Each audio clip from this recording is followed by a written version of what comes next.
साथियों, आज के वीडियो का विषय ये केंद्र सरकार और राज्य सरकारों के जो करोड़ों करोड़ों कार्मिक हैं उनसे संबंधित है।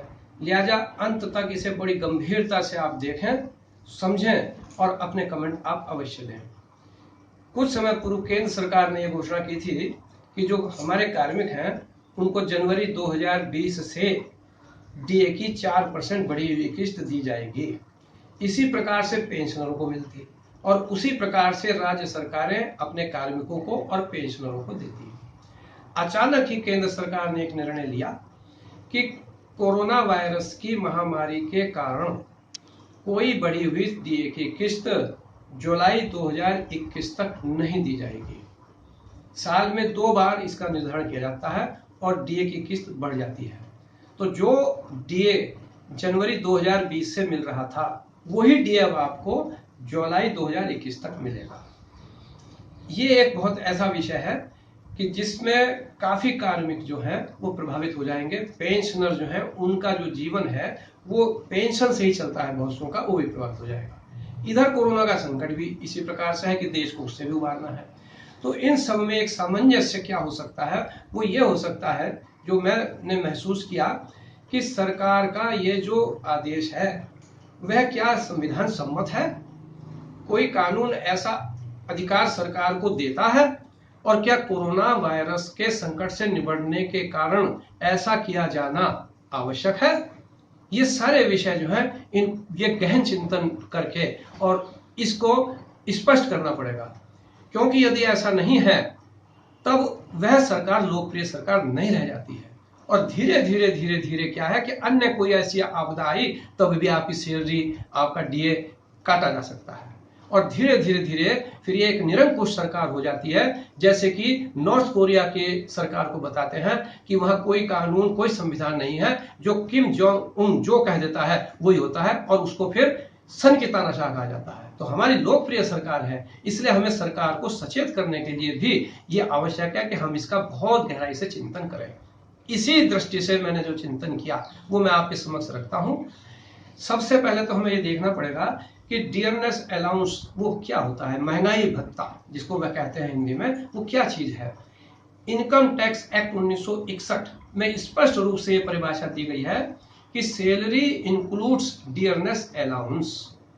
ये सैलरी का ही एक भाग है। वेतन, जैसा कि मैंने आपसे पहले भी कहा कि जो हम सेवा करते हैं सरकार की, उसके बदले सरकार जो हमें वेतन देती है वो हमें जीवन को चलाने के लिए आवश्यक होता है, इसलिए सरकार देती है।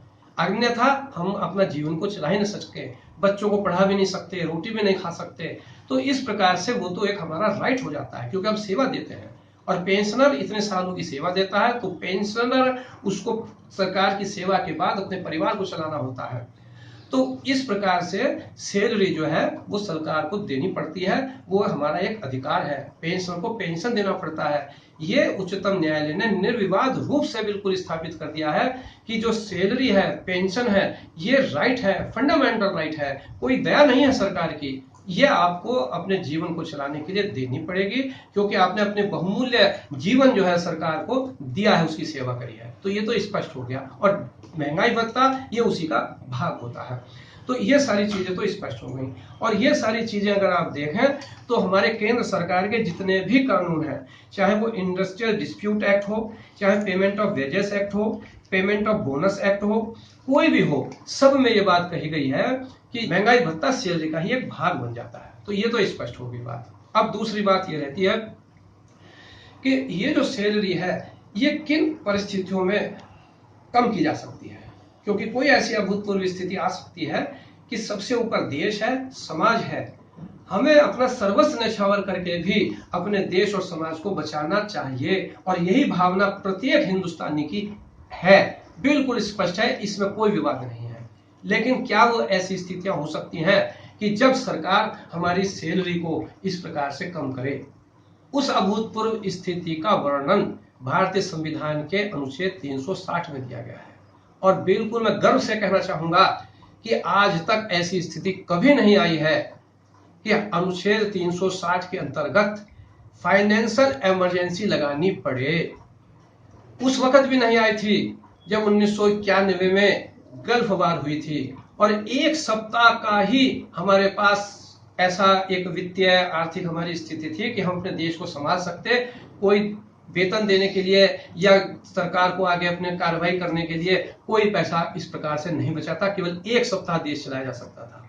उस वक्त भी वित्तीय आपातकाल नहीं लगा था और हमारा जो एक रिजर्व संसाधन होता है रिजर्व बैंक ऑफ इंडिया के पास ऐसी आपात स्थिति के लिए, उसका उपयोग करके सरकार ने लोन लिया IMF से और कुछ किया और उस वित्तीय स्थिति से उभर के और आज 2020 तक हमें पता भी नहीं कि क्या हुआ था उस वक्त, और ऐसी गंभीर परिस्थितियों से सरकार निकाल लाई थी। तो आज कौन सी ऐसी स्थिति आ गई है ये हमें देखना पड़ेगा, क्योंकि आज जहां तक स्थिति है प्राइम मिनिस्टर केयर फंड में भी आप देखिए कितना पैसा दिया जा रहा है। IMF ने भी पैसा दिया है। ब्रिक्स का एक हमारे समूह बना हुआ है जिसमें चीन, रशिया और आपका भारत, साउथ अफ्रीका, ब्राजील है। वहां पर एक फंड होता है जो ऐसी अभूतपूर्व स्थिति के लिए दिया जाता है, वहां से भी सरकार को पैसा मिला है।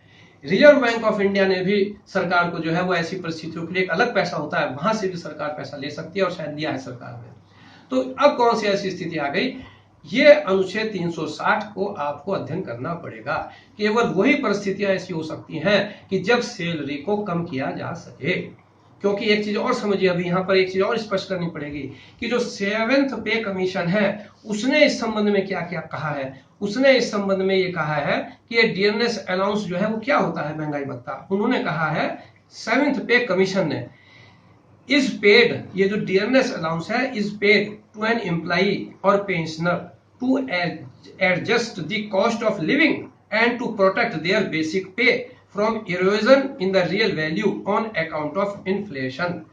तो जैसे महंगाई भत्ता बढ़ जाती है, जो 100 रुपए में आपको घर चलाने के लिए जो सामान खरीदते हैं वो आज आपको अब आगे 115 रुपए में खरीदना पड़ेगा। तो 15 रुपए आपके और खर्च होंगे। इन 15 रुपए की पूर्ति डियरनेस अलाउंस महंगाई भत्ते से सरकार करती है। इसका उद्देश्य ये है, 7th पे कमीशन ने बिल्कुल स्पष्ट किया है। और ये सैलरी कब कम की जा सकती है, उच्चतम और उच्च न्यायालय की जजों की सैलरी वो भी कम की जा सकती है।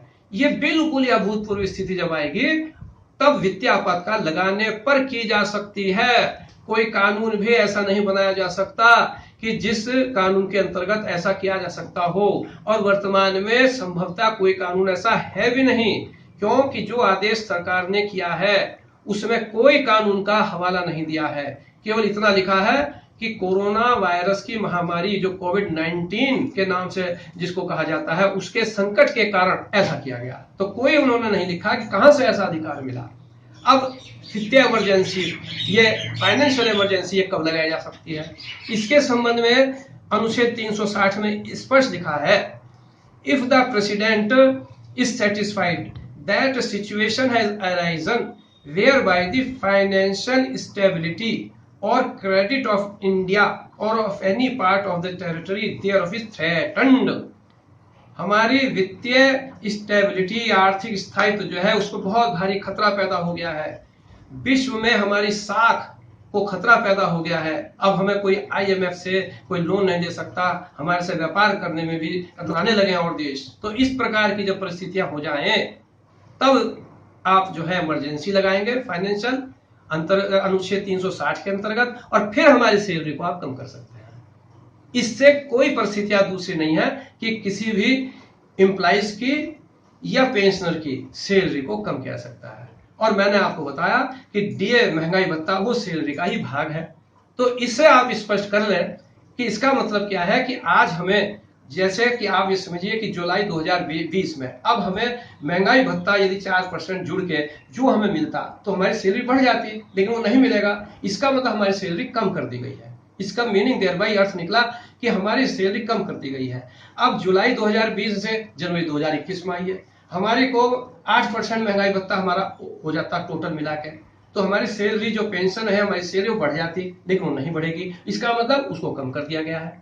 तो ये कम आप कब कर सकते हैं, अनुच्छेद 360 भारतीय संविधान के अंतर्गत वित्तीय आपातकाल लगाने के उपरांत। और जब आप वित्तीय आपातकाल लगाएंगे तो वो दो ही परिस्थितियों में लग सकता है, और फिर आपको राज्यसभा लोकसभा में ये बताना पड़ेगा कि ऐसी स्थिति इंडिया की, भारत की क्यों आ गई कि आपको जो आपकी आर्थिक स्थिति डगमगा गई, विश्व में आपकी साख खत्म हो गई। तो ये आपको बताना पड़ेगा। तो मैं समझता हूं कि ये छोटी बात नहीं है। ऐसी अगर ऐसी स्थिति है तो बिल्कुल बतानी पड़ेगी आपको, और फिर हम अपना सर्वस्व न्यौछावर करने के लिए भी पूरे जो है हमारे देशवासी हिंदुस्तानी जो है वो तैयार है, इस चीज को उबार के लाएंगे। और 1991 में मैंने जैसा आपको शायद बताया है कि खाड़ी के युद्ध में भी कभी जो है ऐसी स्थिति नहीं आई थी सरकार को कि वो हमारी सैलरी कम करे, तो अब कौन सी ऐसी स्थिति आ गई। तो ये कानूनी पहलू हैं। इन सब कानूनी पहलुओं का अध्ययन करने के बाद मैं ये आपके समक्ष रखना चाहता था कि सरकार की लोकप्रियता भी जब बनी रहेगी, अन्यथा थोड़ी थोड़ी बातों में आगे क्या है कि हमारी सैलरी कट करेंगे, मान लिया वो उसको रिड्यूस करेंगे, डियरनेस अलाउंस को नहीं देंगे, तो उससे जो है लोगों का जीवन जो है वो उसका स्टैंडर्ड जो है वो गिरता चला जाएगा।